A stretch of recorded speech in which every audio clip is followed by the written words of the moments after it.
언론인과의 대화를 시작하겠습니다. 먼저 시장님의 인사 말씀과 취임 1주년 주요 성과에 대한 설명이 있겠습니다.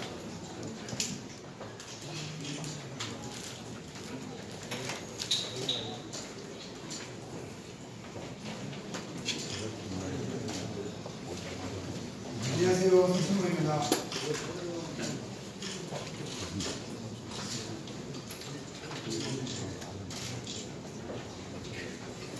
오늘 취지를 설명을 드리려고 하는데요. 제가 지금 목이 안 좋아서 해가지고 보지 못한 거 양해 바랍니다. 저희가 지역계획하고 시민들과의 대화를 여러 차례 하고 있습니다. 지금 언론인과의 대화는 그 일환으로 진행되는 겁니다. 그러니까 기존에는 저희가 사회단체나 어떤 특정 단체들하고 대화를 진행했는데 언론인들하고의 간담회가 없어서 언론인들과의 대화를 좀 정리하자 이런 취지에서 진행됐고요. 제가 한 거에 대한 설명은 질의응답을 하면서 답변을 드리는 것이 좀 더 맞을 것 같거든요. 그래서 그냥 자유분방하게 질의를 하시면 제가 그 답변하는 과정에서 정책이나 이런 것도 답변이 될 것 같습니다. 그러면 다음은 시정 주요 현안에 대하여 질의 답변 시간을 갖도록 하겠습니다. 질의 내용은 화성시정이나 화성시 비전에 대하여 질의해 주시길 부탁드리며 지역적인 사안이나 특정 이해관계에 대한 질문은 삼가해 주시기 바랍니다.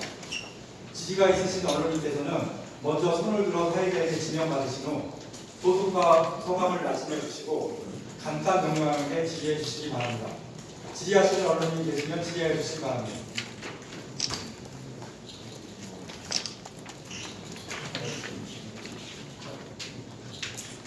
소속과 성함을 말씀해 주시고 질의해 주시기 바랍니다. 미디어 투데이의 안상일 기자입니다. 취임 1주년을 넘기고 시장님께서 언론인과의 대화를 나누면서 감사합니다. 일부 시민이나 언론에서는 시장이 상당히 불통이라고 말씀하시는데 지금 말씀하신 지역회의라든지 시민과의 대화, 단체별 회의를 통해서 제가 알기로는 수백 회 제가 대화를 한 걸 알고 있습니다. 간단히 요약을 이렇게 해주시고요. 또 하나는 두 번째로 시장님께서는 사회적 약자를 이렇게 배려하는 것으로 저희들이 알고 있습니다. 그래서 지금 최근에 무정차 버스 운행이 상당히 잘 된 정책이라고 생각합니다. 제가 마지막으로 제가 질문을 드리겠습니다. 제가 오늘 시청을 오다가 홀링힐스 호텔 앞에 도로변에 대학생이 버스 전용에서 비를 맞고 이렇게 서 있는 걸 봤습니다. 그런 대학생의 아마 그린빌라 그 부분에서 있는 대학생 같은데 그 학생을 배려하는 비가림 시설 그거를 간단하지만 이렇게 설치해 줄 수 없는지 이렇게 질문드리겠습니다. 이상입니다. 우선 비디오스데이 기자님이 질문하셨는데요. 마지막 질문은 보통 이제 주민들이 많이 하는데 상당히 인상적입니다. 질문 내용이.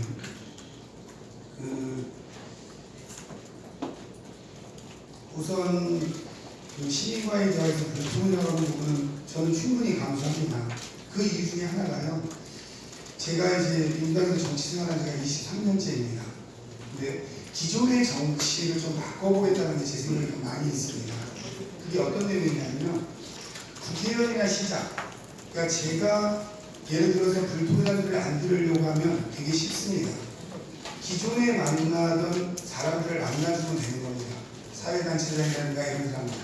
여기 지금 기자님들이 서철모 시장은 불통이다 이런 얘기를 들으셨는데 이 불통이라고 말하는 사람이 누군지 한번 차분히 생각해 보세요. 나한테 서철모 시장은 불통이라고 말하는 사람이 과연 누구인가? 그분들이 사회단체들이나 지역의 오피니언 리더 격에 있었던 분들이에요. 그러니까 시장이나 국회의원 정도 이상되는 정치인이 1년간 상대방의 말을 3분 이상 들을 수 있는 사람이 몇 명 될까 하면 200명을 넘기 어렵습니다. 그리고 1년 후에 지나면 이 폭이 바뀝니다. 왜냐면 처음에는 시장됐다고 쓴소리도 하신 분이 1년 지나면 서초동 시장이 그분을 만나서 쓴소리를 듣기 싫어해요. 그럼 그분은 빠져나가죠. 그러면 한 2, 3년 시장을 하면요, 저한테 좋은 소리만 하는 분만 하게 됩니다. 근데 제가 지역회의를 이번에 72번 합니다. 이런 간담회를 한 130번이에요. 그러면 200번 정도 하거든요. 저는 화성에 이렇게 많은 기자분이 있는지 몰랐습니다. 그리고 제가 지역회의를 하거나 시의 가장 큰 사항은 시장의 행동입니다. 시장이 뭐라고, 시장이 무슨 생각하고, 시장이 어디 가고. 근데 제가 행동할 때 기자분들 두세 분 이상 있는 거 본 적이 없어요. 근데 오늘 엄청나게 많이 오시잖아요. 저한테 지금 어떤 분이 질의할지는 모릅니다. 아무나 질의할 수 있는 권리가 있잖아요. 지역회의나 제가 간다면은 제가 평상시 만날 수 없던 분들이 저한테 항상 요구를 하고 질의할 수 있는 장을 만들어드리는 겁니다. 근데 그럴 때 제가 어떤 특정인들하고 간담회를 하면 어느 특정한 분, 저를 만날 수 있는 분은 이런 간담회를 시키죠. 왜? 자기들의 의견만 전달하고 싶으니까. 그거를 바꾸고 싶은 겁니다. 그래서 1년, 2년, 3년 지나면 제가 그녀의 200회하고 내년에 200회 설정할지 모르겠지만 200회가 솔직히 해보니까 엄청 무리가 있습니다. 그리고 2시간씩 200회 한다는 거는 주말 빼고 휴가 빼고 거의 매일 해야 돼요. 그리고 나서 또 하나의 문제가 이게 2시간 와서 되는 게 아니고요. 제 나름대로 이 2시간의 준비를 최소한 몇 시간을 해야 됩니다. 그 과정에서 오는 문제가, 그러니까 불통이라는 것은 제가 받아들이면 되는 거고요. 제가 200회를 하면 그분들이 50명씩만 해도 10,000명하고 제가 상의하고 중복이 있다 해도 최소한 3,000명 이상하고 저희가 만나는 겁니다.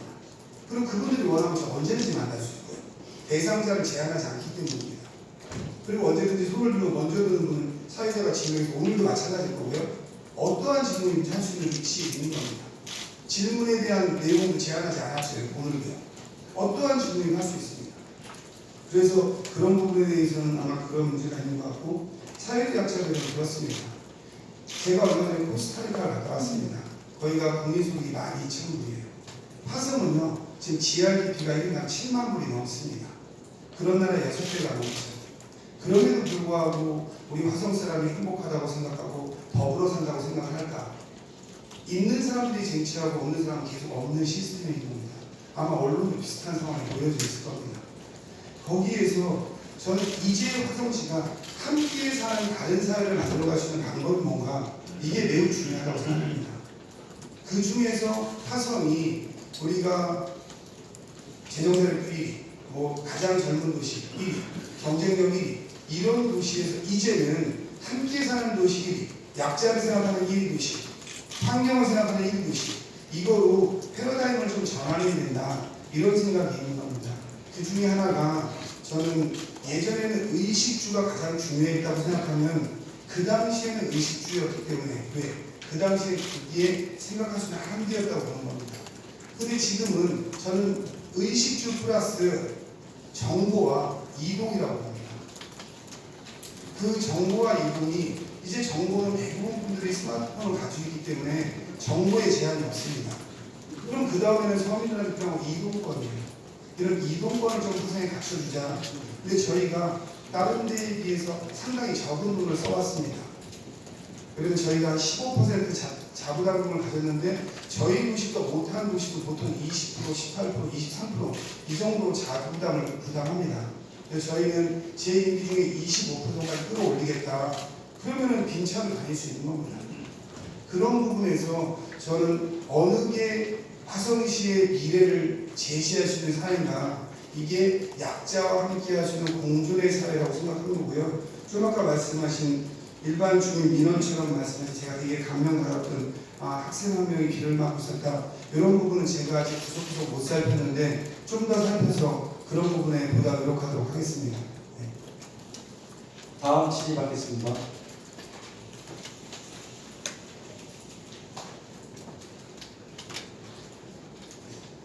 안녕하십니까. 경기탄문시의 박봉석 기자입니다. 시장님, 긴 감옥 끝에 단비가 내린 것 같습니다. 1년이 지났는데 인근 지자체장이 경기에 30일이 시골이 있습니다. 그 많은 지자체장 중에서 짧게는 3번, 많게는 20번 정도의 기자 간담회를 열었습니다. 근데 우리 시장님은 아까 좀 전에 안상희 기자님 말씀하신 불통이란 말이 그래서 나온 것 같습니다만은 제가 생각할 때 이제서 왜 기자 간담회를 연 이유가 무엇인지 이유가 그럼 이 부분을 아니면 비서실에서 막았는지 아니면 시장님의 개인 생각인지 그리고 두 번째는 지금 현재 홍보실이 굉장히 저는 방대하다고 생각을 합니다. 왜? 시장님이 지금 지역 계획을 하시면서 무엇을 하고 계십니까? 페이스북 홍보를 하고 계십니다. 근데 인근시는 100만이 넘어도 18명이 홍보실 근무를 다 해요. 화성은 28명입니다. 28명이 과연 다른 민원실에 하는 부족한 인원이 많아요. 공무원들이 너무 방대하기 때문에 그 인원을 축소해서라도 보내주셔야 된다고 생각을 하고 아니면 시장님이 지금 잘하시는 페이스북 팀만 운영을 해야 된다고 생각을 하는데 그 이유에 답변을 내주시길 바랍니다. 네, 그 두 가지 질문에서요. 우선 다른 도시와의 차이를 얘기하면 다른 도시는 뭐 적게는 조금 했고 많게 많이 하셨다고 했는데 우선적으로 기본적으로 아는 건 제 지침이었습니다.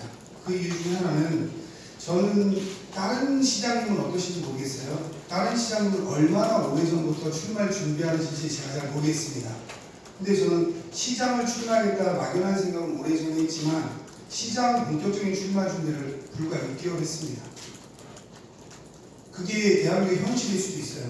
그런 분들이 수많은 공약을 내고 현실적으로 그럽니다. 그러면서 그분들이 마치 행정에 대한 모든 준비를 하는 것처럼 하는데 저는 그게 바람직하다고 생각하지 않았어요. 개인적으로. 그래서 시장이 되고 제가 제안한 게 나는 내 공약을 백지화하겠다. 그리고 시민들의 공약을 다시 모으겠다. 그리고 다른 시의원, 도의원, 국회의원들에 대한 공약 중에서 제가 받아들일 걸 받아들이겠다. 이런 과정이 3, 4개월쯤 있었습니다. 그리고 나서 내가 생각했던 것과 다른 분들이 생각하는 게 얼마나 다른가. 이 과정을 통해서 진짜 시민들한테 서철모가 주장했던 공약이 아니고 시민들이 진짜 행복할 수 있는 공약은 뭔가 그 공약을 준비하는 과정이 1년 걸리셨다고 보면 됩니다. 그 이유가 기자간담회를 해서 막연하게 질의하고 제가 준비가 되지 않잖아요. 제 주장을 하게 돼 있습니다. 또 하나는 그 간담회가 과연 시에 도움이 되나 시민들한테 이게 과연 소통인가 홍보인가에 대한 부분이 하나 있는 겁니다. 그 부분에서 시장을 알리기 위한 홍보 부분은 일단 1년은 안 하는 게 좋겠다. 이러한 기본적인 생각이 있었습니다.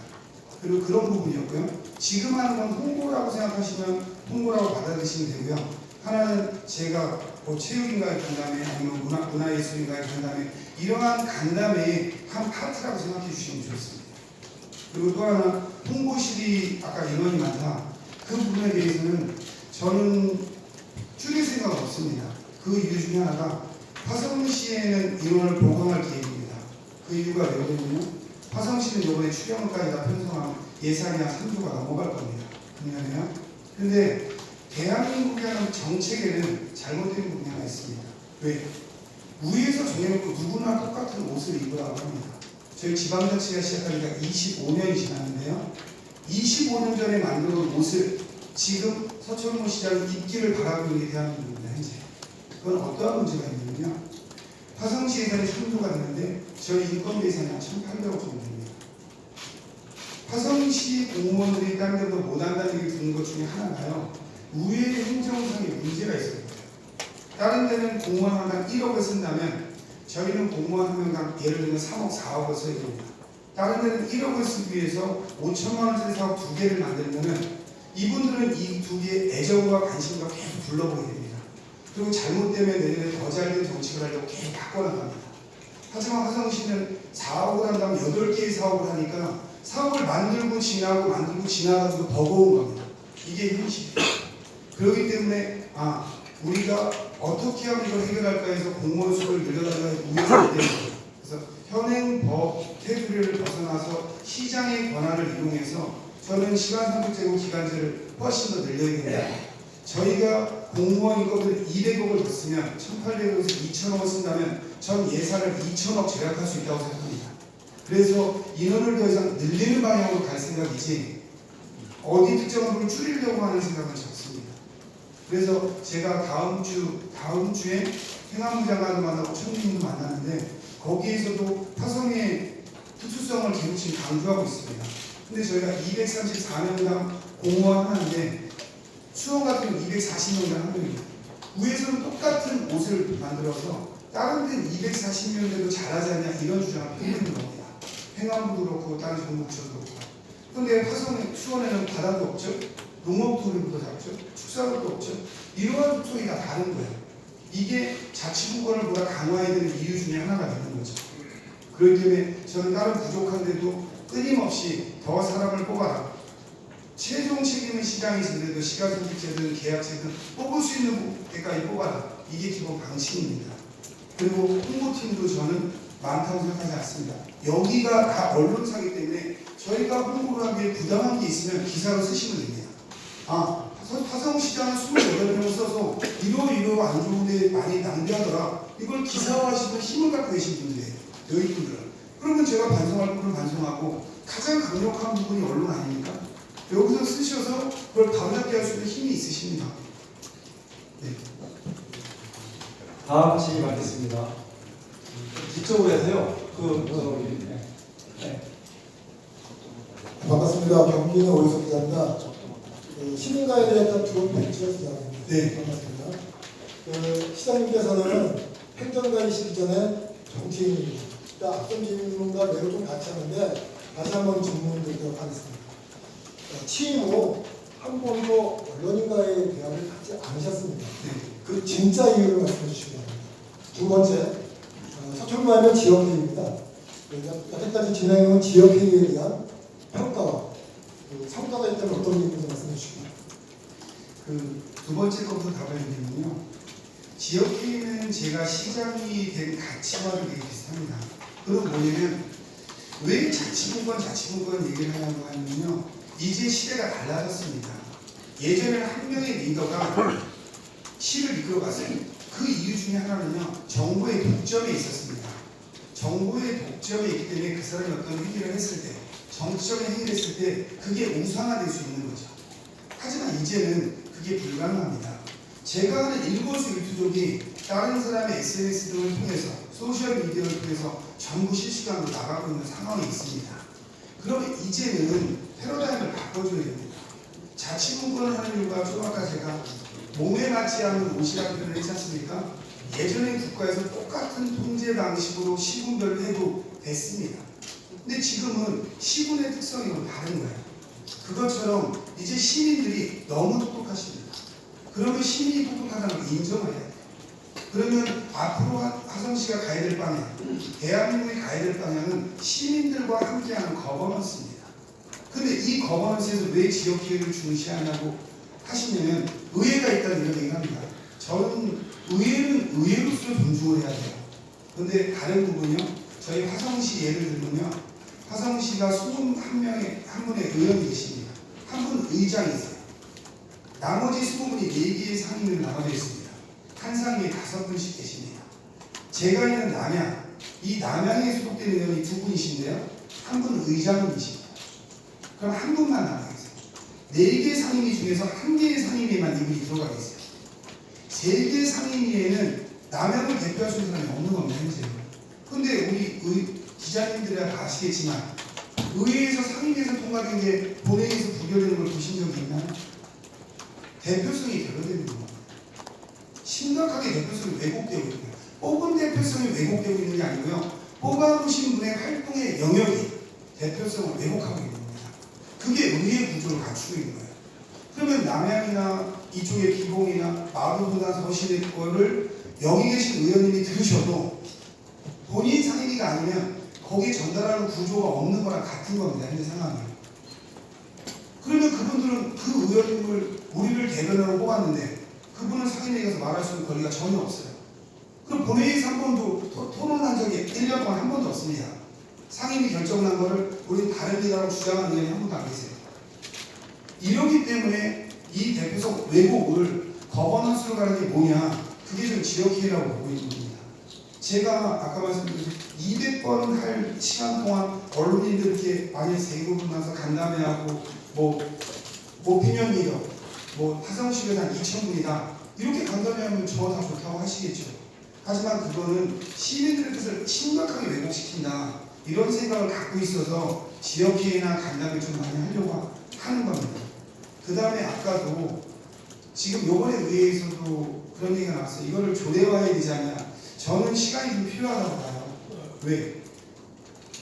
시간이 지나면서 저는 이 지역회의가요. 어떠한 시간이 가면은 지금하고 양상이 달라질 겁니다. 처음에 그분들은 본인의 민원을 내야겠다는 이러한 거 하나로만 모여있는 거예요. 근데 벌써 빨리 하면 8번째 했습니다. 그러면서 의식이 조금씩 변하다고 저는 느껴져요. 아마 다른 기자님들이 거기 와보시면 느낄 수 있을 겁니다. 내용이 달라지고 있거든요. 그리고 이분들이 이제 내가 내 마을을 위해서 해야 되겠구나 생각이 점점 강해집니다. 그렇기 때문에 지역회의는 무엇보다도 좀 중요하다고 생각하고요. 그리고 이게 어느 의원님이 얘기했지만 먼저는 200명인데 지금 30명밖에 안 되지 않냐. 당연한 겁니다. 대한민국 그렇게 남이 일에 적극적인 사회가 아니에요. 본인한테 이득이 오지 않는 건데. 그런데 그나마 한 번역당 20-30분씩이라도 나를 희생해서 마을을 생각하는 분이 나온다면 저는 화성이 변하고 있다고 생각하는 겁니다. 그리고 아까 진정한 왜 이런 거 아니냐, 그것도 이런 겁니다. 어느 정도 성과가 싹이 보이면 얘기가 시작이 되는 겁니다. 그 전에 만났어야 제가 뭘 하겠다는 포부 얘기밖에 안 돼요. 근데 저는 제가 시작하고 상상하는 게 제가 거창한 걸 내는 걸 별로 싫어합니다. 거창한 건 어길 확률이 많아요. 시의원, 도의원, 시장 공약을 한번 쫙 살펴보세요. 제 공약이 가장 별 볼 일 없을 겁니다. 어느 분은 대통령이 돼야만 낼 수 있는 공약을 시의원분들이 내고 계세요. 시민들은 거기 속 뿌리는 겁니다. 현실이요. 그러니까 신뢰를 보여줘야 됩니다. 그 신뢰를 보여주는 시간이 필요했다고 생각하면 정확한 답일 겁니다. 네, 다음 질문하겠습니다.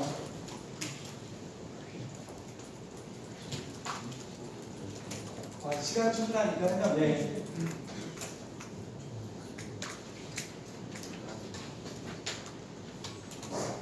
네, 반갑습니다. 현대일보 박이호 기자입니다. 기분 좋은 변화, 행복 가슴 발전을 위해서 11년간 대외 출장 비행이 한 7회 정도 다니시고 가슴 시민 지역회의 240회 목표로 불철주야 노력하시는 서철모 가슴 시장님께 많은 찬사를 보내드립니다. 이어서 한 3가지 질문을 드리겠습니다.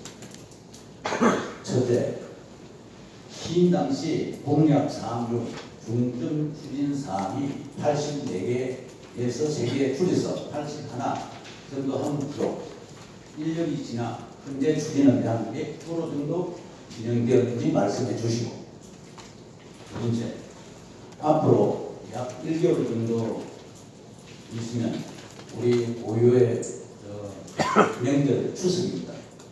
추석 명절 3일간 비봉, 매송, 고속도로 톨게이트를 면제할 것가 있는지도 말씀해 주시고,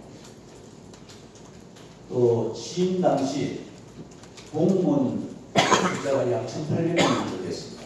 지금 현재 약 2,500명 정도인데, 그러나 청사 직원 주차장이 아주 부족한 상태입니다. 그 부족한 상태에 공간 뒤쪽에 주차 타워를 설치를 하든지, 안 그러면 공간 앞쪽에 계단식 주차장을 설치할 것가 있는지, 또 그리고 지금 현재 식당 공간 식당 2층에서 도시안전센터 이 건물 부서가 많이 늘어나서 사람의 왕래가 많습니다. 그 구름다리 설치할 의사가 있는지 같이 말씀해 주시기 바랍니다. 감사합니다. 네. 그러니까 3가지 말씀하셨는데요. 제 공약이 84개에서 81개로 되고 몇 퍼센트냐, 저는 몇 퍼센트인지 모릅니다. 그리고 몇 퍼센트가 별로 중요하다고 생각하지도 않고요. 왜냐면 제 공약은 제가 지난번에 말씀드렸습니다. 공약을 내고 시장에 대한 공약을 많이 변경을 했어요. 그 변경하는 이상은 앞으로도 마찬가지입니다. 제가 1년 동안 해보니 제 공약을 잘못했다 하면 언제든지 폐기했다고 생각합니다. 공약에 집착하는 건 중요하지 않고요. 어느 게 진짜 시민한테 필요한 공약이냐, 그리고 제 공약을 다 해서 나중에 공약 이행률이 0%여도 자기 공약은 못 지켜도 시민들 원하는 걸 많이 했다, 이걸 더 중시하기 때문에 지금 몇 프로 됐는지는 잘 모르고 이걸 크게 중요한 사안으로도 생각하고 있지 않습니다. 두 번째는 추석 연휴 기간 동안 비봉매송 민자고속도로 통행 면제는 이미 지시돼서 이건 이번에 면제될 겁니다. 그래서 저희가 지금 진행 중인 것으로 알고 있고요. 그 다음에 공무원이 넘는데 청사의 문제는 저희가 계속 좀 얘기했어요. 청사 관리는 진작부터 좀 됐어야 되는데 문제가 있다. 그래서 지금 현재 지시된 사항은요. 우리가 지난번에 여기 이제 공식 이름 보겠는데 기념 뭐 있었지 않습니까? 여기 청사 뒤쪽이에요. 근데 그 지금 저쪽에는 가리건물처럼 저희가 청사를 쓰고 있는 게 있어요. 근데 그 왼쪽에 그쪽에 청사를 일단 쳐요. 청사 짓고 그쪽에 지금 있는 분을 이쪽으로 이동해서 일을 할 수 있게 하고 그 다음에 저쪽을 해서 저쪽에 주차 빌딩을 쳐라. 이쪽 저쪽까지 헷갈리실 수 있는데 저희가 청사를 그대로 들어오면 2층으로 밖으로 나갈 수 있지 않습니까? 나가면 이제 공원처럼 흡연부스 있고 조성이 돼 있어요. 그 오른쪽에 전기 충전하는 데 있고 거기 간이 건물처럼 지금 저희 별관동이 있거든요. 그쪽에 지면 부신 동안 할 수 있는 방법이 없습니다.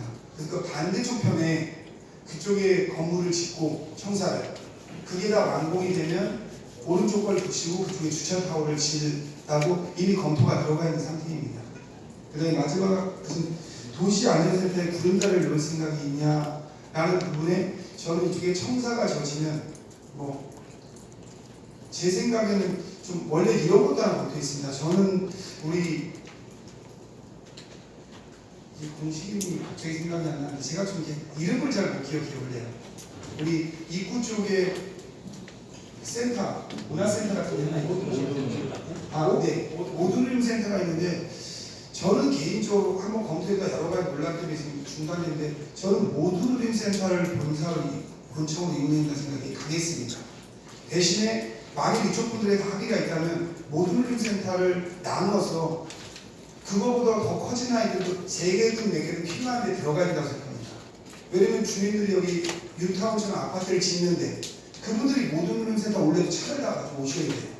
저는 모듈림 센터 같은 게 3, 4개로 나눠져서 총면적은 더 넓어지더라도 단지별로 들어가면 된다고 생각을 갖고 있습니다. 근데 그게 그렇게 하면 논란이 좀 커질 것 같아서 일단은 보류하고 있는 상태입니다. 그래서 이쪽에 지려고 하는데 화성시 공무원은 더 늘어납니다. 왜냐면 시청을 옮기지 않는 한 화성시 예상 인구는 지금 130만까지 늘어나거든요. 의회도 부족하고 그러면 여기다 짓는 것도 천상한 임시 강편입니다. 이게 저도 임시 강편으로 될 수밖에 없어요. 제가 시장 되고 제 시장실 반을 잘라서 땅부서 내줬습니다. 아마 226개 지자체에서 시장실 규모로 제가 아마 제일 작을 걸 확신합니다. 그 이유가 잘라주고 싶어서가 아니고요. 다른 사람 있을 데가 없는데 잘라줄 수밖에 없었습니다. 그래서 그걸 포함해서 아마 이쪽에 남양 쪽 발전기에게 넣어야 되지 않겠나. 그리고 다른 민원인들을 위해서 우리가 딴 데 나가 있는 본청에 있어야 되는 불구하고 내청에 다시 들어와야 된다. 이런 생각을 기본적으로 갖고 있습니다. 다음 잠시만요. 저쪽 끝에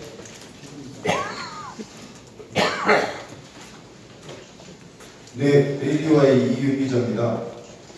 오늘 시장이 1년 만에 이렇게 기자회견을 하니까 진즉했으면 불통이라는 소리는 안 듣지 않았을까 하는 생각이 드는데요. 그동안 이제 주민들과의 대화를 하면서 충분히 그 화성시에 대해서 파악이 잘 됐다고 생각을 합니다. 근데 이제 얘기 중에 시장님께서는 충분히 그 시민들의 변화를 느끼셨고 어느 정도 만족도를 갖고 계신데 그 민원들을 얘기하다 보면 시민들은 그 시장님과의 대화에서 과연 어느 정도 만족하는지를 파악을 하시는지 좀 궁금하고요. 그 다음에 지금 오늘 기자회견을 하면서 말씀하시는 거 보니까 어떤 토론을 해도 충분히 자신감 있게 끌고 나갈 만한 그런 분이라고 생각이 듭니다.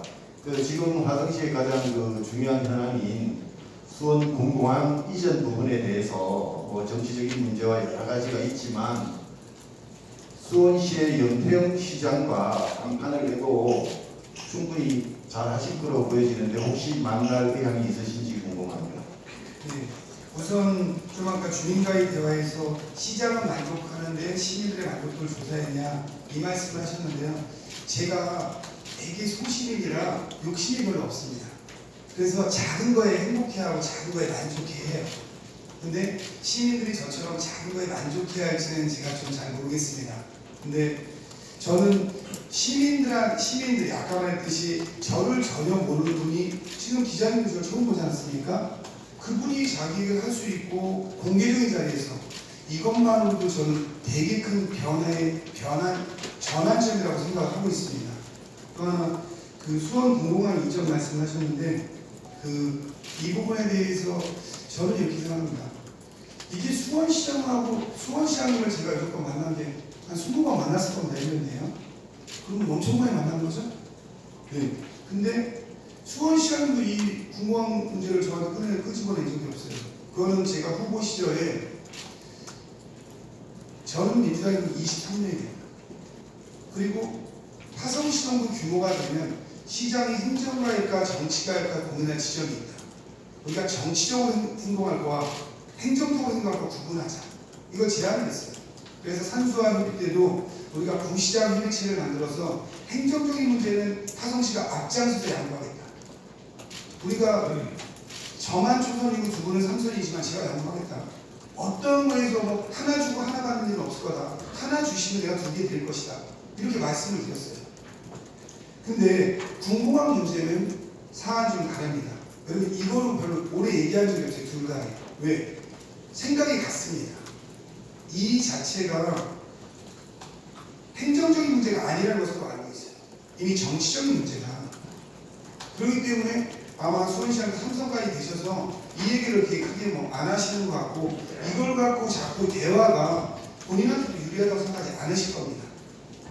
뭐 토론을 제안하시지도 않으셨고 저는 제가 제안해야 된다고 생각하지 않습니다. 그렇게 굳이 해서 옆 동네 간에 불협화음을 만들 필요가 있나. 제가 그런 이유 중에 하나가 제가 반대하면 천상 공무원 못 옵니다.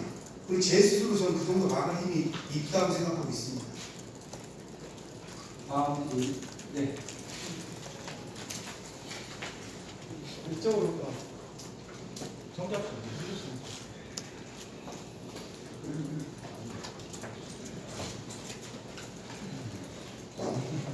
네, 뉴스 줌의 정진세입니다. 1년 동안 그 시정을 이끌어 오신 데 대해서 축하드리고요. 세 가지만 질문을 드리겠습니다.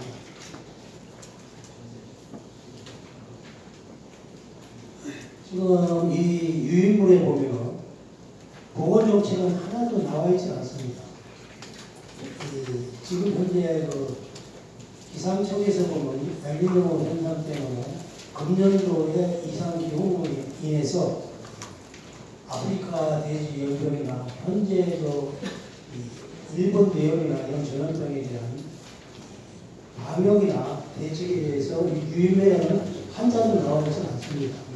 거기에 대해 말씀해 주시고요. 두 번째, 한백산 메모리 파크의 현재 현 위치가 어떻게 되어 있는지 시민 한 사람 이전에 현황을 좀 말씀해 주시고, 세 번째는 지금 여기 주입 언론인이 꽤 많은 걸로 알고 있는데요. 언론인 중에서 이 차별화 대우를 받고 있다. 이런 그 얘기가 많이 나와 있습니다. 그래서 시장님의 언론관은 어떤 것이죠? 앞으로 남은 임기 동안 3년의 대한 주입 언론에 대한 차별화 하실 건지 아니면 평등하실 건지 지금 세계는 말입니다. 노블레스 올리주로 나가고 있습니다. 그래서 그런 맥락에서 보면 그것은 굉장히 주입 언론인들한테는 상당히 중요하다고 생각드는데 이 점에 대해서 말씀해 주십시오. 제가 순서를 바꿔서 얘기하겠습니다. 출입 언론인을 차별화할 거냐? 저는 차별화할 생각이 전혀 없습니다. 앞으로도 그럴 거고요. 그리고 제가 차별화하면 그 차별화한 걸 기사로 쓰세요. 기자의 힘은 그립니다. 어떤 걸 어떻게 차별하고 있다? 그럼 제가 받아들이겠습니다. 저는 제 스스로 이게 시장이라고 시장이 바닥까지 안다고 생각하시는 거면 안 됩니다. 여러분 여기 언론에서 하는 걸 언론 사장님이 다 모르는 거랑 비슷합니다. 그렇기 때문에 가장 강력한 건 글을 갖고 있는 분이에요.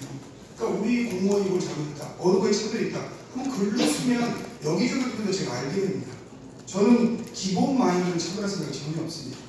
그리고 필요하시면 제가 여기서 뭐 3개월에 한 번씩 이렇게 대화를 하면 차별은 사라지는 겁니다. 그리고 특정한 언론인한테 저는 혜택을 주고 싶은 생각이 없습니다. 그리고 여기가 언론인이라 아마 제가 언론을 어떻게 하는지도 상대적으로 알고 계실 겁니다. 시민들에 비해서는. 그렇기 때문에 제가 언론인을 차별할 생각은 전혀 없고요. 만일 객관성으로 차별한 게 있으면 반드시 시정하겠습니다.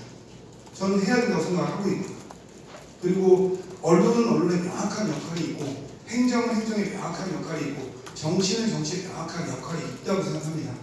그렇기 때문에 이 부분에 대해서는 언론인들과의 대화라든 차별에 대한 부분에서 말씀을 해주시면 제가 모르는 게 있거나 제가 알았던 게 있어도 반드시 시정하도록 하겠습니다.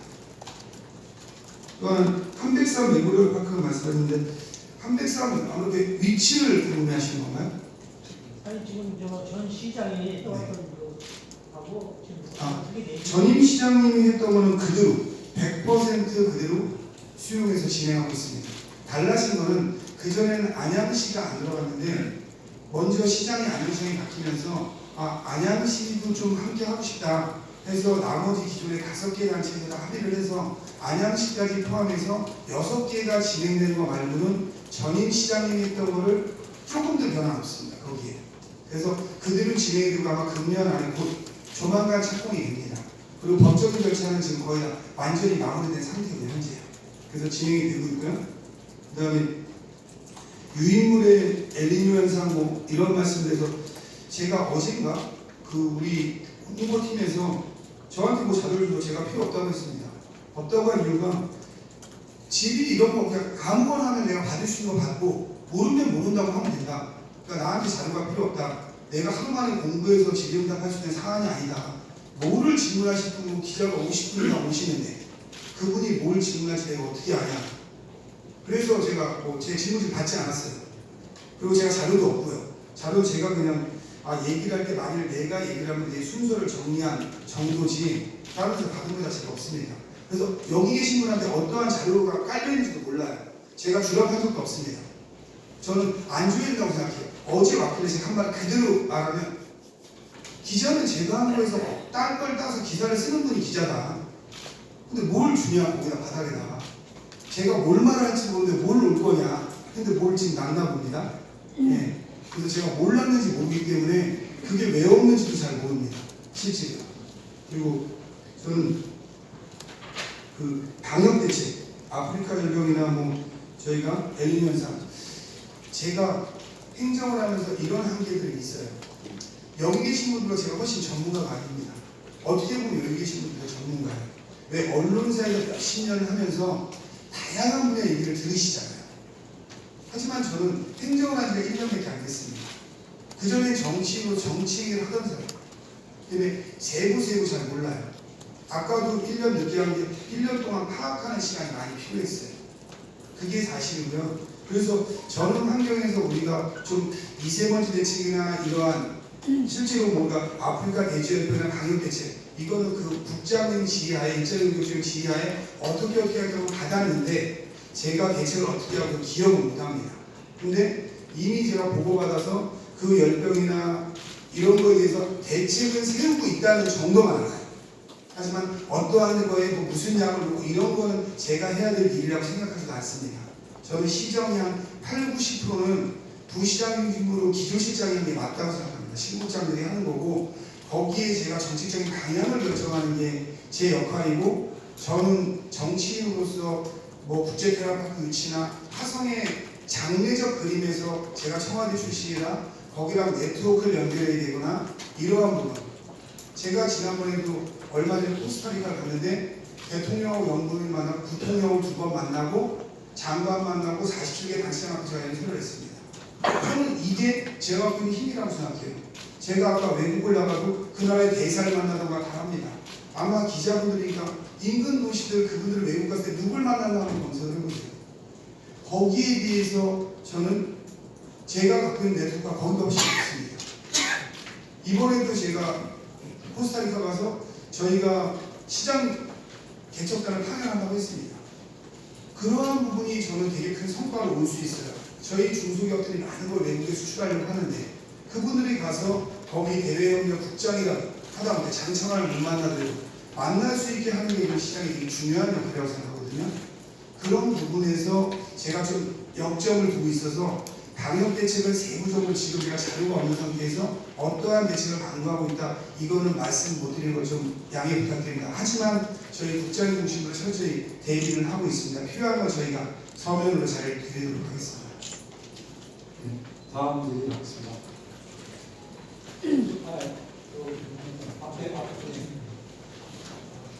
네, 안녕하세요. OBS 이정현 기자인데요. 그 장래적 그림 정책 같은 거 말씀해 주셨는데 그 관련해서 여쭤볼게요. 서해안 관광객 개발이나 화성국제 테마파크 같은 굵직한 정책들을 이제 시장을 끌고 가셔야 되는데 앞으로 임기 동안 주요 추진 정책이 뭐 있고 추진 전략 어떻게 되는지 설명해 주시면 되겠습니다. 지금은 러프하게 조감도만 말씀드릴게요. 서해안 관광벨트가 이제 테마파크가 연계되는 거죠. 제가 아까 모든 파크도 잘 기억 못하고 제가 사람 이름이나 이름을 잘 다른 거는 되게 잘 기억하는데 그런 걸 잘 기억을 못해요. 근데 먼저부터도 균형 발전 어떻게 할 거냐 계속 화두였어요. 근데 제가 시장 경선 때부터 한 얘기가 저는 균형 발전이라는 얘기를 하지 않는다 하면서 지역 특화 발전이나 특화론을 해냅니다. 그거는 뭐냐면요. 화성시를 저는 한 개로 보지 않습니다. 화성시를 여러 개의 시가 모여있다고 스스로 구역을 나누는 겁니다. 그래서 거기를 각각 어떻게 발전시킬까? 이 중에서 서해안 관광벨트라는 게 생긴 거고 거기에 제일 중요한 게 국제테마파크였습니다. 제가 어디서도 한번 얘기했지만 국제테마파크가 상당히 많은 분들이 국제테마파크를 유치하려고 했어요. 근데 지난 10년간 한 번도 안 됐습니다. 근데 저는 제가 국제테마파크를 유치하는데 상당히 기여를 했다고 생각합니다. 그러니까 국제테마파크라는 게 시장 한 명이 노력해서 되는 거다라고 하면 거짓말이에요. 저는 그렇게 생각하지 않습니다. 하지만 제가 청와대에 있을 때 작년 1월에요. 국제테마파크가 내가 시장 나갈 건데 되게 중요하다. 그래서 이학수 수자원 사장을 만났어요. 청와대로 불렀습니다. 오셨어요. 와서 이런 국제테마파크 해야 된다. 그런데 그때도 기재부에서 반대하고 어디에도 반대하고 절대 안 될 겁니다. 이건 뭐 수자원 사장님하고 인터뷰 요청해서 들으실 수 있으니까 안 된다고 했어요. 그래서 괜히 헛고생하지 마세요. 그래서 제 공약이 없습니다. 근데 이게 필요할 거라고 저는 생각을 했고 이거에 대해 청와대에 있을 때 제가 많은 분들한테 얘기를 했어요. 근데 어떻게 보면 제가 오늘 좀 좋았습니다. 국가에서도 무언가 경제 활력을 이렇게 필요했고 그 다음에 또 하나 일자리도 만들어야 되고 4차 산업과 연계되는 것도 필요한데 이 부분을 생각하지 잘 못했어요. 근데 제가 얘기했기 때문에 그럼 그것도 검토해 볼까에 집어넣은 거는 제가 명확합니다. 근데 이게 거기에 필요성하고 딱 부합된 거죠. 그래서 국제테마파크는 이미 거의 확정적으로 있었다고 생각하시죠. 이 정도 되면 제가 한 거랑 거의 딴 분이 다 했다고 할 겁니다. 근데 하여튼 제가 이끌어내는데 어떠한 신들라기의 뜻은 내밀었다. 이렇게 해서 진행이 됐고 저희가 역사 유치도 제가 윤건영 실장하고 계속 제 1년 후배고 한 23년 전부터 친해가지고 잘 압니다. 그래서 역사도 유치했는데 전 이게 되게 중요한 변곡점으로 갈 것 같거든요. 이 국제테마파크가 있으면 그 옆에 저희 공룡할 화석지가 있습니다. 그 옆에 저희가 무언가를 할 생각을 하고 있어요.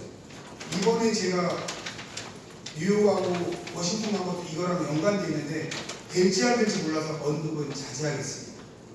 거기에 무언가를 유치하려고 하고 있습니다. 그렇게 되고 나서 저희가 제주도가 있고 제가 강력하게 믿는 건 백밀입니다. 이미 너무 특정한 데만 믿는다고 하지만 제가 청와대에도 보고 있고 얼마 후에 사회적 경제 시스템이 별로 들어오는데 지난번 그게 청와대 비서관이 2번이나 왔고 청와대 사회적 경제 비서관도 왔었고요. 그 다음에 우리 어촌계에 대한 회의도 거기서 했습니다. 저는 사회적 경제에서 한번 벗어나야 되는데 그게 뭐냐면 사회적 경제를 대한민국에서는 사회적 협동조합이냐 사회적 기업이냐 뭐 협동조합 이런 마을기업 이렇게 틀에 넣어요. 하지만 사회적 기업이라는 건 가치를 여기 7개의 소리가 함께 살 수 있는 문화를 만든 겁니다. 거기에 최선도에 되는 게 저는 대한민국뿐만 아니고 제가 유럽이나 사회주의 국가를 다니면서 백미리는 절대 뒤지지 않습니다. 우리 거로 성공시킨 사례가 있는 거예요. 거기를 어떻게 발전시켜서 4차 산업화 연관시키고 관광매트를 만들고 그 다음에 우리 부평이 솔밭 이 솔밭에도 이미 제가 이거 국장님이 지시한 건데 우리가 거기에 2, 300억 들여서 그게 저희가 매입 금액만 지금 700억 들여서 매입했거든요. 추가로 더 매입 계획이 있습니다. 근데 우리가 스스로 여기다가 몇백억을 줘서 뭘 줘도 저는 실패한다고 합니다. 시에서에선 반드시 실패합니다. 해서 여기도 국제테마파크 유치처럼 여기 뭐 200실이나 300실을 져서 묵을 수 있는 공간을 만들면 과정은 필요하죠. 공론화도 필요하고 50년이 됐든 100년이 됐든 사용할 수 있는 권리를 주죠. 그러면 서해안 관광객에서 적용할 수 있다. 그러면 이분들에서 자기 때문에 그분들이 제주도에서 실험을 할 수도 있고 백미리에서 실험을 할 수도 있고 이런 밴드를 같이 2026년에 국제테마파크가 되면 같이 조성할 수 있다. 이런 계획을 갖고 있습니다. 하지만 이게 딱 뭐 제 말처럼 쉽진 않아서 그냥 조감도 수준입니다. 지금. 네, 다음 질의하십니다.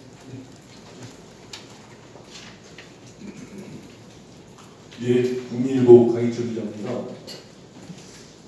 시장님의 말씀을 듣다 보니 화성시는 국민주권에서 주민주권으로 상당히 넘어온 것 같아서 상당히 환영하는 바이고요. 제가 질문드리고 싶은 거는 시장님께서 상당히 5급 개방직을 확대하시려 하고 진행하고 있는 걸로 알고 있습니다. 저는 그 부분에 대해서 반대적인 논리로 좀 말씀을 좀 드리고 싶은데요. 5급이라는 것은 기초지자체에서 꽃 중에 꽂힌 그 직급이고 그거는 다른 말로 말해서 공무원 사회에서 어떤 예측 가능성 내가 9급에서 와서 쭉 하다 보면 5급에 갈 수 있다 이런 예측 가능성이 좀 하나고 또 하나는 5급은 또 전문성이 있어서도 상당히 업무적으로 전문성을 요구하는데 그런 부분을 충분히 감안하시고도 지금 나름대로 그걸 하고 계시는데 그런 분들은 그거에 대한 어떤 철학적인 거가 있는지 거기에 대해서 좀 답변 좀 부탁드리겠습니다.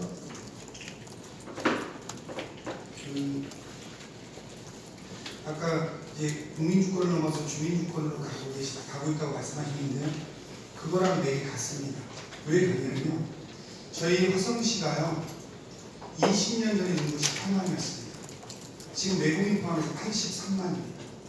60만 명이 늘어났어요. 저희 공무원 수가 아까 제가 취임했을 때 1800명이 지금 2500명입니다. 금년하고 내년에요. 화성시에서 국장님이 14분에서 15분이 승진하시고요. 5급이 60명이 승진. 이런 지자체는 대한민국에 없습니다. 이게 무슨 의미를 갖고 있냐면요. 화성시에서 어떠한 특정한 과를 만들었어요. 마을 만들기 과를 만들었던 과연 과장님들이 마을 만들기에 신경을 써본 적이 한 번이라도 있을까? 저희가 사회적 경제 담당관이자 사회적 경제가 과가 생겼거든요. 이분은 사회적 경제를 화성시에서 제가 사회적 경제 과장님을 공모할 때 신청이라면 아무도 안 합니다. 사회적 경제를 모르시겠네요. 저는 개발용직을 이번에 9개입니다. 이건 제가 시장 되기 전에 개발용직으로 돼 있는 겁니다. 임명하지 않았을 뿐이에요. 어떠한 의미를 갖고 있느냐면 여기 언론사 분들이 다 뒤져서 아시겠지만 감사만 저랑 전혀 모르는 분들입니다. 전 저랑 아는 분들을 임명하지 않아요. 제가 화성에 온 지가 불과 이제 4년밖에 안 됐기 때문에 학연 지역 아무것도 없습니다. 저 화성에. 얼마나 그 자리에서 일할 수 있는 사람을 임명하냐가 중요하지 과연 80만의 시민은 공무원한테 무엇을 요구하고 있는가가 중요하지 공무원들의 꿈을 찾아주는 게 중요하다고 생각하지 않습니다. 대신 저는 이렇게 생각합니다. 화성시장이 시민한테 신뢰받기 전에 공무원한테 신뢰받는 시장이 돼야 되겠다라는 확신이 있습니다. 시민이 욕하고 불통이라 할지라도 과연 저는 1년 동안 시민들이 불통이라고 할지 모르지만 공무원들한테 여러분 사람은 저는 소통했다고 스스로 장담합니다. 외부의 인사청탁 철저히 막았고요. 다 이거 뭐 언론에 계신 분 다 아실 겁니다. 이미 공무원들부터 내가 열심히 하면 내가 올라갈 수 있구나 하는 신뢰가 생기기 시작했다고 저는 믿습니다. 개발형식을 제가 9개를 나를 다 채운다고 해도 공무원분들이 50분 이상의 과장이 승진하십니다.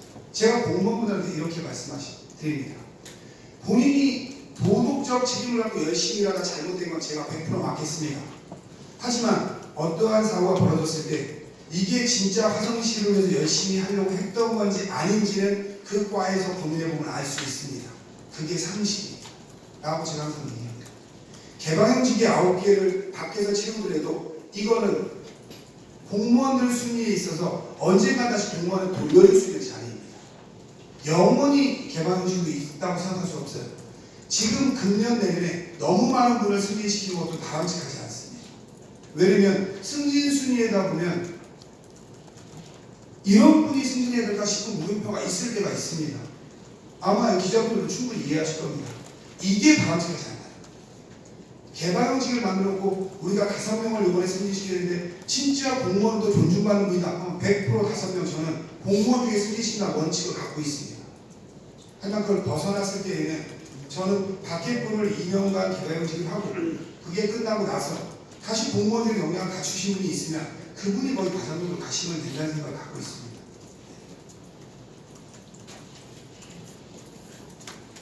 네, 다음 지금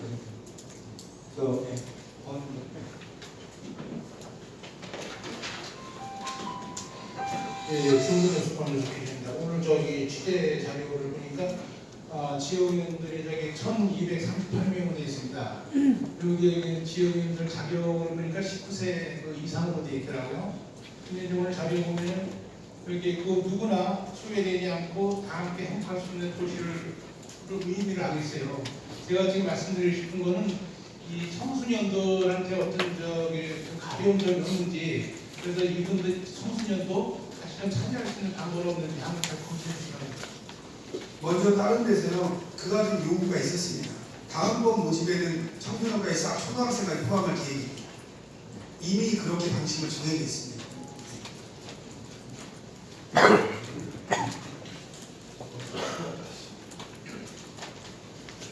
네, 스프라이즈 뉴스 정동변입니다. 시장님 말씀 중에서 또 말씀을 하셨지만 시장은 방향성을 정하는 사람이다 라고 말씀을 주셨는데 시장님 말씀 중에서 아까 공약 이행 이런 그렇게 중요하지 않고 시민들의 소리 고민을 해결하는 것이 더 중요하다라고 이제 말씀을 주셨는데 지금 화성 같은 경우에는 이제 아까도 말씀 주셨지만 거대 프로젝트들이 많이 있습니다. 그 공약 이행이라는 어떤 객관적인 어떤 지표가 방향과 목적이 없으면 시정 방향이라든가 아니면 도시 발전의 방향성이 이게 허물어질 수 있는 그 위험성이 있을 텐데 그 부분에 대해서 시장님께서는 어떠한 방법으로 이것을 풀어가실지 말씀해 주시기 바랍니다. 제가 아까도 말씀드렸지만 몇 년 전부터 철저히 시장을 연구소 만들어서 준비한 사람이 아닙니다. 그리고 현행 법의 한계 때문에 이 정도 시장 나오려면 자기가 한 5년 정도 연구소 만들어서 직원 한 20명 갖추고 연구해서 공약 내야 제가 볼 때 될 것 같아요. 근데 아까 제가 공약 기준이 중요하지 않다고 할 이유를 조금 부연 설명드리면요. 제가 어떠한 공약을 내도 이행이 되더라고요. 그러니까 말을 아라고 하냐 어라고 하냐. 제가 예를 들면 유치원 아이들을 위한 이런 환경을 만들겠다 하면 그 유치원 아이들을 위한 제가 공약을 낼 때는 화성시 전체 유치원 아이들이 이런 혜택을 받으면 이 공약의 목적이었어요. 근데 지나고 나면 우리가 유치원 애들 방과후 돌봄 하면 한 군데만 저 공약이 이행하게 되더라고요. 그런 취지에서 아까 공약 이행이 중요하지 않다는 표현을 한 겁니다. 이해를 충분히 제 설명이 부족해서 이해를 그렇게 하실 수밖에 없었을 겁니다. 제가 노인 치매 안심원 도시를 만들겠다 하면 치매 안심센터에서 그 동네 몇 명만 가면 공약이 이행된 거 되더라고요. 이러한 말씀 때문에 그런 게 중요하지 않고 함께 느낄 수 있는 우리가 모든 사람이 보편타당성으로 느낄 수 있는 게 중요하다 생각하고 천상 시간이 흐르면 제 느낌상 1년 되고 제가 6월 며칠 날 한번 국별로 쭉 보고를 받았는데요. 제 공약이가 착착착착 진행되고 있더라고요. 아마 다른 도시도 다 그럴 겁니다. 하지만 그게 그 각 시장, 구청장이 낼 때의 공약의 마인드였는지는 제가 모를 수가 있어요. 왜? 제 공약을 보면서 제가 하려는 마인드가 아니라는 느낌을 되게 많이 받고 있습니다. 제가 아까 함께 사는 사회적 약자를 위한, 그래서 지역아동센터 시립화를 얘기했는데 그저께 제가 공담에 갔었습니다. 근데 그렇게 제가 강조했는데 그냥 공약 이행한 거에 불과한 지역아동센터가 아닙니다. 과연 지역의 사회적 약자인 청소년들이나 학생들이 이용할 수 있는 공간일까에 제 스스로 이건 아닌데 싶고 왔는데 이런 의미에서 그런 표현을 한 겁니다. 그렇기 때문에 공약을 떠나서 아까처럼 다른 기자님이 아까 질문했지만 서해안 관광지를 어떻게 만들 거냐 이런 방향성을 잡고 있습니다. 하지만 그걸 수치화하는 것은 조금 무리가 있다 이런 느낌에서 아까 그렇게 말씀드립니다. 네. 넥타이네. 네.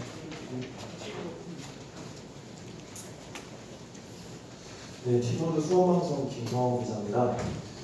서해안 관광projek트 말씀하셨는데요. 국제 테마파크 지금 진행이 되고 있는데 시장님 보시는 전망 궁금하고 그리고 시장님이 기대하시는 바 지원 방향까지 말씀해 주시면 감사하겠고요. 그리고 또 동탄 병천간 무장차 버스가 이용객이 없어서 애물단지라는 얘기가 많습니다. 지금 병천 향남간 버스도 신설이 됐고 남양 병점도 추가할 예정이신데 만약에 이렇게 이용객이 계속 없다면 예산만 낭비가 된다는 얘기가 많을 것 같거든요. 이에 대한 시장님이 생각하시는 해결 방안이 있는지도 답변을 부탁드립니다. 좀 아까 말씀드린 무정차 버스 이미 남양에서 병점도 생겼고요. 그 틀의 구조는 이렇습니다. 아까 말한 이동권을 보장한 측면에서 타성을 하나의 시로 보지 말고 다르다고 보면 이동하는 간에 기존의 향남 친구들이 지난번에 제가 학생들하고 인터뷰 면담을 했는데요. 이 친구들이 UNI 센터를 어떻게 가려면 향남에서 수원역을 가서 수원역에서 다시 절차 타고 병천역에 옵니다. 이게 현재 대부분의 현실이에요. 근데 이거를 다른 도시로 하면 거점을 정해서 거점과 거점은 시외버스 개념으로 생각하고 요금을 버스 요금을 하지 않는데 그걸 제가 아까 행동을 몰라서 착오였어요. 왜냐면 버스가 쓰지 않으면 그리고 중간에 정거장을 넘어가면 광역버스로 계산해서 버스가 2,400원이 돼버리는 거예요. 제가 처음 이용해갈 때는 1,100원에 운영할 생각이었던 거예요. 천상시에서 보조금을 더 줘야 몇 푼 안 되거든요. 근데 법의 한계가 있었는데 제가 그 부분을 몰랐던 거예요. 그래서 하는 수 없이 가격을 2,400원을 정할 수밖에 없었어요. 그런데 일부 사람들은 동탄에서 모이 가는데 2,400원을 내야 되냐는 문제가 또 있는 거죠. 별 큰 차이도 없는데 이러니까 사람이 적게 타는 겁니다. 근데 원래는 병점을 중심으로 트라이앵글처럼 짜고 향남에서 동탄까지, 향남에서 남양까지, 남양에서 동탄까지 바로 가는 이러한 피라미드의 이런 시스템을 짜려고 했던 겁니다. 그리고 나서 동탄 같은 경우는 주차를 올리겠다. 이런 안이 있으면 전체를 다 설명드릴 수는 없지만 근데 지금 사람들이 적게 타고 있습니다. 그래서 그건 뭐 시의회에서도 지적을 했고요. 그 다음에 그걸 위해서 현재 저희는 9월까지 현황을 파악을 해서 현재도 대안 노선을 이미 검토에 들어갔습니다. 하지만 어떠한 정책을 하면 최소한 3개월 이상은 봐야 된다. 한 달 보고 하는 건 빠르다. 해서 3개월 정도 저희가 7월에 시작했기 때문에 3개월 정도 전체 운영을 보고 뭐 지역 차이가 됐든 아니면 이런 간담회가 됐든 해서 시민에게도 수렴해서 필요하면 추가 정거장을 만들거나 이러한 대안을 지금 검토하고 있는 중입니다. 그리고 또 하나 국제 테마파크랑 연관해서 말씀하셨는데요. 국제 테마파크에서 지금까지 상황은 그렇습니다. 현재 국제 테마파크랑 관련해서 시에서 지원할 수 있는 정책은 얼마나 빠르게 진행할 수 있는 행정적인 절차입니다. 왜냐하면 그게 어떠한 거 인허가에서 며칠만 늦어져도 거기에는 상당히 많은 예산이 소요됩니다. 그래서 최대한 빠르게 행정적인 절차를 진행하는 거고요. 그 다음에 이게 어떻게 될 거를 기대하면은 저는 이렇습니다. 안산선이 생기면 거기 26분 정도면 거기까지 도착을 합니다. 그리고 이 국제 테마파크의 규모는 우리가 다른 데로 비교하기보다 에버랜드랑 비교하면 에버랜드 놀이동산의 3배 규모입니다. 규모가 딱 3배 될지 모르겠지만 에버랜드 놀이동산의 설치비가 한 3,200억 정도 된다고 하는데 여기에는 놀이동산 설치비만 1조 원이 넘습니다. 그리고 특급 호텔을 포함해서 호텔 6개가 됩니다. 그리고 이 국제테마파크는 신세계에서 많으면 1년에 1,500만 명이 온다고 예측을 하고 있어요. 근데 아마 예측 능력은 저희보다 신세계가 훨씬 높을 겁니다. 신세계에서는 상당히 큰 4조 5,700억을 들이면 상당히 사활이 걸린 사업이에요. 그렇기 때문에 그 판단은 신세계가 했는데 우리가 빠르게 판단하는 것은 시의 착오라는 생각이 있고, 저는 거기서 어느 정도만 와도 화성에서는 1년에 15,000명 정도의 직원이 고용될 수가 있고, 신세계랑 저희 협약으로 30% 정도는 화성 사람을 채용해 주기로 협약을 체결합니다. 그럼 화성 경제에는 상당히 큰 도움이 되겠죠. 그거를 저는 어떻게 이게 2021년에 착공하면 주변하고의 연계를 해서 국제테마파크까지 오신 분을 어떻게 화성시를 갈 수 있게끔 만드냐가 제가 해야 될 고민이지, 국제테마파크가 성공하냐는 제 손 닿게 있다고 생각합니다. 최선을 다해서 행정적인 절차상 지원을 빠르게 하는 게 저는 맞는 방식이라고 생각합니다.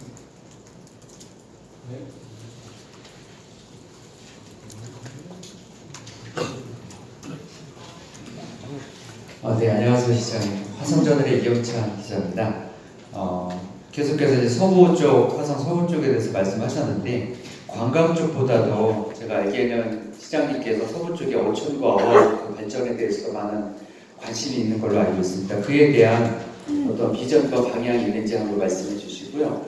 그리고 혹시 전 임기 사업 가운데서 혹시 예산을 축소하시거나 이런 좀 반대하는 그런 사업이 있으시다면 한번 말씀해 주시고, 마지막으로는 이제 취임 초기부터 어떻게 보면 파격적인 행보를 하고 계신다고 알고 있는데, 예를 들자면 이제 축사나 행사장, 인사장 이렇게 요식적인 그런 형식적인 그런 부분들은 이제 좀 생략해가고 줄여간다는 걸로 알고 있습니다. 이에 대해서 시장님의 정확한 한번 답변을 부탁드리고요. 최근에는 그 화성신문에 게재된 축사 부분에 대해서는 어떻게 된 것인지 그것도 한번. 창간 축사가 게재됐었는데 그건 어떻게 된 부분인지 그것도 한번. 화성신문의 창간 축사요? 네. 제가 솔직히 그런 축사들은 솔직히 잘 모릅니다. 대부분 네. 시장들이 축사를 쓸 수 있는 사람도 아니고요. 네, 알고 있습니다. 네, 그래서 제가 뭐가 나가는지 솔직히 잘 모르고요. 그다음에 뒤에부터 제가 메모한 대로 말씀드리면, 저는 축제 같은 것도 이제 축제 시즌제를 저희가 개최합니다. 그리고 행사장에를 안 가는 건 저는 그렇습니다. 가치 있고 의미 있는 행사는 한 명이라도 간다. 하지만 사람들이, 시민들이 많이 모여서 제가 인사하기 위한 행사는 올바르다고 생각하지 않는다. 그러니까 시민들이 가요제를 하는데 시장이 올라가서 인사만 하는데 시민이 원할까? 저는 시장 되기 전에 그걸 싫어했어요. 그러면 제가 싫어한 건 안 해야죠. 왜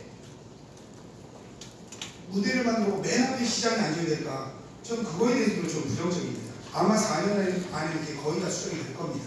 한 번에 하려니까 저는 쉬운데 시의원들도 있고 다른 분들도 있어서 이게 어려움이 좀 있어요. 그래서 행사에 가는 거는 우리 도시의 가치에 의미 있는 행사. 그리고 시민을 즐겁게 하는 축제는 시민이 즐겁게 하는 거에 포커스가 맞춰져야지 거기에 필요 없는 무대를 만들 필요 없다. 그러니까 시민들의 행사에 반드시 필요한 무대를 만들어줘야죠. 하지만 상당히 많은 게, 예전에 제가 정치에 있으면서 무대가 없어도 되는데 시장이 인사만 하기 위해서 예산을 써서 무대 만드는 거, 이런 거는 좀 필요가 없다. 이런 거는 좀 삭감하자. 그런데 시장이 시민의 대표성으로 그 행사를 주관해야 되는 상황이 벌어질 수 있어요. 행사를 하다 보면. 뭐 예를 들면 풍어제 같은 걸 하는데 거기서 시장이 거기서 제의를 하는 게 좀 중요하다. 이 의미를 가질 수 있습니다. 그런 의미 있는 행사에는 참여를 한다.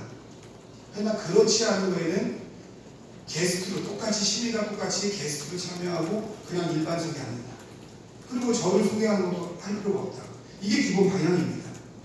그리고 그게 시민들이 원하는 걸 거라고 저는 생각을 하고 있어요. 제가 시민일 때도 그걸 원했기 때문에. 저한테는 감동이죠. 제가 맨날 그런 데 가서 무대에 있으면 시장 왔어 해서 저를 알리는 데는 도움이 되겠지만 저는 그건 올바르다고 생각하지 않고 있습니다. 그 다음에 전 시장님의 사업에 축소한 게 있냐. 저는 전 시장님이 상당히 유능하다고 생각하는 사람입니다. 일부 특정한 것은 저랑 가치관에 좀 다른 부분들은 좀 있죠. 그거는 시장이 바뀌었습니다. 거기에서 축소하는 거에 대해서 대표적인 건 이음토 사업이라고 하시면 되고, 나머지는 제가 전 시장님 사업을 거의 축소하지 않았습니다. 그러면 지금 화성시의 상황을 그대로 말씀드리면 저희가 재정자료도 1위고 예산이 충분히 있기 때문에 굳이 전 시장님 사업을 삭감하면서까지 제 사업을 할 만큼 제 공약이나 사업이 크지 않습니다. 지금 1년간 해온 걸 보시면 뻔히 아실 겁니다. 근데 이음토를 축소한 건 이음토를 20개 넘게 지신다고 했는데 그게 하나당 260억에 가까이 됩니다. 땅을 사서 짓는 건 300억이 넘게 들어요. 근데 26개 지면 1조 원에 육박합니다. 그리고 이 1조 원에 육박하는 문제가 1년간 유지비가 500억이 넘게 됩니다. 다 짓게 돼요. 그거는 좀 바람직하지 않다. 그래서 요번에 지금 계획된 걸 그 다음에 지금 100억 규모에서 지금 이름표를 짓고 있습니다. 그 다음에 제가 하는 건 이음토가 반드시 져야 되나? 저는 이런 생각이 좀 많이 있습니다. 그 청사의 상징성 있는 거는 돈이 들어도 의미 있는 조형물을 만들어내는 생각이 있어요. 그러니까 우리가 어떠한 예를 들면 남양청사 진다 하면 건물이 큰 게 아니고 예술적 가치나 도시 미관적 가치를 묻어서 많은 비용을 들여 질 필요도 있다. 그런 부분이 많이 있습니다. 하지만 그렇지 않고 필요한 거, 예를 들면 청소년, 아까 모든센터에 2층은 청소년이고 3층은 이제 어머니들 위한 공간이고, 이런 거는 저는 신도시 구간에 한 5층, 4층을 통으로 임대해도 된다는 생각입니다. 그걸 굳이 청사에서 소유할 필요는 없다고 생각해요. 우리가 모든센터에 청소년관, 이런 관을 청소년들이 쉽게 다뤄갈 수 있는, 그러니까 주민센터를 짓는다고 가정을 하면 주민센터를 얼마나 도시 디자인, 도시 건축을 선도해 가게, 짓냐, 여기 비용을 쓰냐에 대해 긍정적입니다. 하지만 거기에 주민자치 프로그램 공간을 만들어서 많이 크게 만들려면 주민들이 많이 살고 있는데 지금 임대해서 하자, 이런 생각을 좀 가지고 있습니다.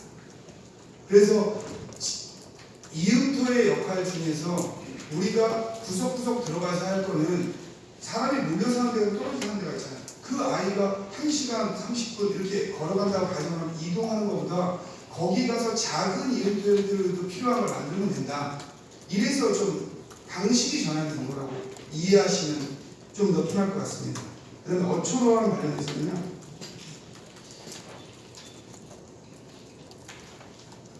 저는 화성의 가치 중에 상당히 큰 거를 바다로 보는 입장입니다. 왜냐면 동탄에서도 이런 얘기 했는데요. 동탄에 상당히 많은 부분이 병천까지 살고 계십니다. 근데 집으로 따지면요, 아파트가 좋다고 할 수 있어요. 제가 말을 좀 편하게 해서 안 좋게 나갈 수도 있는데, 저는 아파트의 장점이 있지만 아파트에 살면서 상당히 많은 부분은 전원주택을 꿈꿔요. 하지만 거기에 가지 않는 이유가 전원주택이 오를까 하는 걱정도 있고, 또 뭐 택배 이런 경우 불편한 점도 있고 이래요. 하지만 본인들의 꿈속엔 전원주택에 살고 마당이 큰 집에 살고 이런 게 있습니다. 화성은요, 동탄이 하나의 집이라고 생각하면 이 서부 지역과 바다는 큰 내 정원이고 내 공간이에요. 이 공간이 그 집의 품격을 보여주는 겁니다. 아파트 안에서는 이게 말을 잘못 쓰면 애매해지기 때문에 잘 좀 해주십시오. 아파트 안에 있는 분들이 과연 큰 거실이 있는 집, 마당이 있는 집하고 비교는 다른 겁니다. 큰 200평 이렇게 되는 단독주택하고. 화성은 우리가 수원하고 비교하면 수원은 집밖에 없는 거예요. 하지만 화성은 정원과 마당과 호수를 함께 가지고 있는 집이라고 해요. 여기에 최종의 가치는 저는 바다 쪽에서 나온 것이다, 이런 생각을 갖고 있습니다. 또한 화성이 경기도의 80%의 바다를 가지고 있습니다. 제가 시장이 되고 그 앞에 양식하는 데도 있죠. 이 양식을 더 이상 허가해 주지 말라고 했습니다. 이게 허가 기간이 꽤 길더라고요. 20년씩 허가를 내줘서 한 번 허가하면 20년간 그 앞에 저걸 쳐요. 근데 저희 어민들이 다른 방식으로 살 수 있는 방식을 제가 보내줍니다. 그 전에.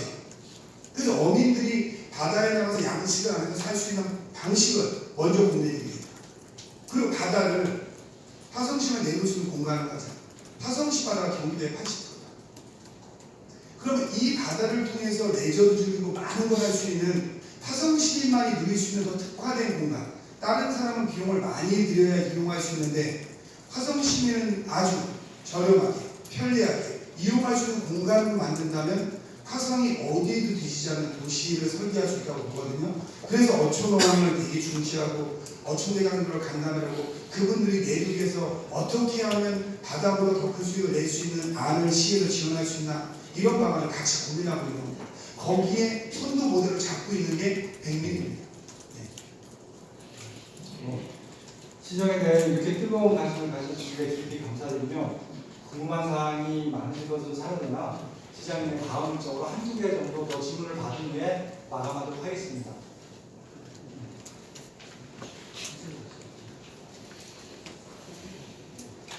네, 저는 시장님 인터뷰 소속과 성함 좀 말씀해 주시죠. 뉴스타워의 조백현 기자고요.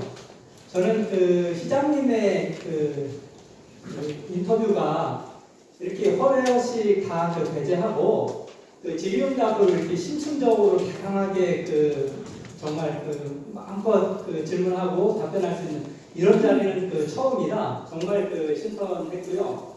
그리고 특히 1년밖에 안 지났는데 이렇게 소상하게 시정을 파악하신 거는 주민과의 대화와 공무원과의 대화를 통해서 충분하게 의견을 듣고 시민과 함께 실질적인 참여 행동을 통해서 이룬 성과라고 생각을 하거든요. 이런 부분에서 일단 강한 인상을 받았다는 것을 말씀을 드리고요. 제가 질문하고 싶은 거는 지역회의와 관련해 갖고 저는 시장님의 가장 특징적인 이런 부분이 시민을 실질적인 행정과 정책 주체로 세우고 있다. 다른 시장이나 지자체에서는 물론 시민을 행정에 참여시키려고 하지만 거의 일회성이나 아니면 형식적으로 이렇게 자리를 만들어서 시정을 홍보하거나 그냥 전체 행정에 이런 것들이 많은데 제가 시장님의 행정에서 좀 차이점을 느끼는 거는 시민들이 참여하는 걸 실질적으로 보장하고 있고 그걸 제도화하고 있다는 이런 점에서 상당히 높게 평가를 하고 있습니다. 그런 과정을 통해서 시장님도 많이 준비하시고 지역 곳곳에 지역회의를 하면서 누구보다도 빨리 시정에 대해서 파악하고 고민을 많이 하게 되는 그런 과정이 있었다고 생각하고요. 근데 이제 제가 고민이 된 걱정이 되거나 또는 관심이 가는 부분은 뭐냐면 지역회의에 참여하는 사람들이 아무래도 지역의 명망가나 정치에 관심 있는 사람들이 그것과 연결된 사람들이 많이 참여를 할 텐데 그렇게 되면 시장님과 다른 의견을 가진 같은 당에서도 경쟁자가 있을 거고 다른 당 사람들의 이런 사람들과 관련된 사람들이 많이 참여해서 발목잡이 잡기를 할 수 있을 거고 여러 의견이 나오면서 혼란이 올 수도 있는데 그런 부분이 혹시 어떻게 나타나고 있는지 어떤 과정을 거쳐서 그런 것들을 해결하고 있는지 일단 거기에 궁금하고요. 두 번째 마지막으로는 지금 화성시가 전국에서 가장 발전 속도가 빠르고 그 다음에 재정 자립도도 1위라고 하는데 그 이면에는 또한 환경 파괴가 있고 지속 가능한 발전에서 문제가 될 수 있다고 생각이 들고 실제로 저는 전국 어디를 다녀도 화성시처럼 이렇게 난개발이 돼 있는 부분이 본 적이 없어요. 그래서 미래 잠재 가치 이런 측면에서도 난개발이 가장 큰 문제가 될 거다 이런 생각이 드는데 그 부분과 관련해서 난개발 혹시 방지할 무슨 고민을 하고 있거나 앞으로 계획이 있으면 말씀해 주시면 감사하겠습니다. 우선 난개발과 관련해서는 어느 누구나 똑같이 생각하는 게 화성의 가장 큰 문제는 난개발입니다. 그게 동전의 양면 같은 겁니다. 화성이 재정그래도 1위, 성장률 1위로 올 수 있었던 건 기업의 역할입니다. 그러니까 충분히 예측됐던 일입니다. 근데 거기에 대해서 준비가 없었던 건 명확히 사실입니다. 그래서 제가 시작은 되고 국회나 제안에서 시작된 게 국회 안에 난개발 방지 포럼이 만들어졌습니다. 그래서 정기로 지금 회의가 하고 있고요. 국토부도 참여하고 환경부도 참여하고 있고요. 저희가 우선적으로 하려고 하는 것은 말씀대로 화성의 미래는 아까 제가 바다에 있다고 했지 않습니까? 그리고 이쪽이 지구를 따진 마당이라고 했지 않습니까? 마당에는 적절한 나무도 심겨야 되고 길도 만들어지고 이래요. 근데 집이 되게 멋있는데 거기 흉물스러운 게 있는 거랑 지금 똑같습니다. 근데 이걸 어떻게 같이 할까 해서 저희가 지금 고민하고 있는 그냥 조감도 정도만 말씀드리면 아마 빠르면 저희가 좀 진행을 하고 있는데 특구 정책처럼 먼저 정해지고 그래서 조례를 정해서 우선 외장을 바꾸자. 이건 뭐 현실화되는 많은 시간이 필요한데 어느 지역을 정해서 우리가 10개면 10개 외장안을 그래서 저희가 이번에 정해서 이렇게 바꾸면 시에서 어떤 지원을 하겠다. 그래서 예산을 해서 외장 지원을 할 겁니다. 그 새로 들어오는 공장에 지금 거의 기본적으로 공장이 이러면 안 되겠다는 게 보통 방식인데요. 낼 수밖에 없는 상황이 되면 외장의 모델을 이렇게 하고 이러이러한 형태를 갖추면 어떤 지원을 하겠다라는 조례를 제정할 계획이 있습니다. 현재. 그래서 그걸 진행하고 있고 또 하나는 저희가 기존에 있었던 데들이 어디 보면 우리가 난개발이라고 하는 첫 번째가요. 시각적으로 그러니까 일반 시민들이 지금 기자님을 포함해서 상당히 전문가분들은 다르게 생각하겠지만 일반 시민들이 봤을 때 난개발을 어떻게 보냐면 지나가다 지저분하게 보이는 겁니다. 시각적인 측면. 이게 가장 큽니다. 그래서 이 시각적인 측면에 어디는 오래되다 보면 천막을 쳐놓고 천막이 막 찢어져 그냥 방치되고 있어요. 이런 걸 어떻게 하는 거에 대해서 항상 전체로 하는 건 무리수가 있다. 그래서 하나의 면 정도나 우리 시범적으로 정할 겁니다. 그래서 거기도 우선 좀 지원을 해보죠. 그리고 그 사례가 지금 현재요. 우리가 국회에서 만든 난개발 방지 포럼에서 화성시를 시범 사례를 정하기로 했습니다. 그래서 그 난개발 방지를 난개발 1위가 화성시라고 보면 맞고요. 2위가 김해입니다. 그래서 거기서 화성시 한 2군데 정도 사례를 뽑아주면 그거를 난개발 방지 포럼에서 국가 차원에서 여기를 난개발을 바꾸는 방안을 모색해주겠다 해서 지금 전문가들이 붙어 있어요. 그래서 저희가 2군데 정도를 설정해서 이미 제출을 한 상태입니다. 그래서 그렇게 좀 진행하려고 하고 있고요. 환경 파괴에 대해서는 조금 설명을 드리자면 저희가 축사나 이런 환경 저해 물질에 대해서는 하지 못하게 기본적으로 전부 다 맡고 있습니다. 그러니까 도시개발 계획 심의위원회에도 법적인 문제가 있지만 저희가 최소한 환경 전문가 2명 정도는 도시계획 심의위원회에 넣어야 된다. 이 주장을 제가 계속 국토부에도 하고 있고 국회에도 하고 있어요. 저는 도시계획 심의위원회에 환경 전문가가 들어가지 않으면 이게 해결이 쉽지 않다고 봐요. 그리고 이걸 하기 위해서 화성시는 환경재단을 준비하고 있고요. 근데 환경재단을 준비하면 1년 반 정도가 걸려요. 그래서 금년 안에 화성시 도시공사가 있습니다. 화성시 도시공사는 말대로 도시공사는 개발 위주의 이름으로 바꿔갔어요. 그래서 화성시 도시공사 안에 환경국을 설치할 겁니다. 그래서 화성시에서 하는 사업이나 모니터링에 환경을 최우선적으로 합니다. 이렇게 해서 화성시 도시공사는 환경국을 만들고 저희가 환경재단 허가가 나면 그 환경국이 환경재단의 모태가 돼서 내년 안에 설립을 목표로 지금 진행을 하고 있고 국은 금년 안에 설치가 될 겁니다. 그래서 화성 전체에 대한 지표 조사를 우선 할 겁니다. 어느 정도 환경이 파괴되어 있고 일반인들이 보는 오염과 전문가가 보는 오염과 그 다음에 다른 건 어떤가 이런 지표를 요번에 국생기를 최우선적으로 그 진행을 하려고 하고 있습니다. 또 하나는 아까 지역회의를 하면서 그 혼란을 어떻게 해결할 건가 저는 이 부분에 대해서 아까도 왜 이러한 관련을 1년 만에 만들었는가 비슷합니다. 일부에서 의원님도 그래요. 그 지역회의가 민원 듣고 시장이 들어주는 창구 아니냐. 근데 제가 1년 돼서 공개적으로 말씀드립니다. 맞습니다. 왜 맞다고 하냐면 속된 표현으로 물고기 잡은 미끼를 쓰는 겁니다. 그분들이 지역에 관심을 갖고 참여하게 하려면 진짜 화성에 큰 문제가 아니면 소소하게 한번 들어줘야 돼요. 그리고 그분들이 그 과정에서 우리가 필요하면 교육도 시키고 같이 얘기를 해서 이런 부분은 이러한 부작용이 있을 수 있습니다. 이런 걸 점진적으로 해나가는 과정입니다. 아까도 제가 변화를 갖다라는 게 처음에는 막 인원같이처럼 내고 이게 안 되면 그럼 내가 지역에 뭐하러 와 이렇게 됐었어요. 인원은 줄었죠 지금 그때보다. 하지만 상당히 많은 분이 이런 거구나. 내가 도시 바꾸는데 이렇게 참여할 수 있구나. 이렇게 바뀌어가고 있습니다. 하나의 예를 들면 반월동 같은 경우요. 반월동이 이번에 도서관을 짓습니다. 기존에는요. 시민들이 반월동에 도서관 줘주세요. 도서관 줘주세요. 이렇게 민원을 냅니다. 그럼 도서관 줘주겠습니다 하면 끝났어요. 이번에는 반월동에 도서관관리위원회라는 게 만들어집니다. 이분들이 설계부터 합니다. 이분들이 우리 3층은 그냥 보일러 깔아줘. 그럼 보일러 깔아드린다고 했습니다. 이분들이 참여합니다. 그러면 이분들이 도서관이 설립된 다음에 그 마을을 떠나지 않습니다.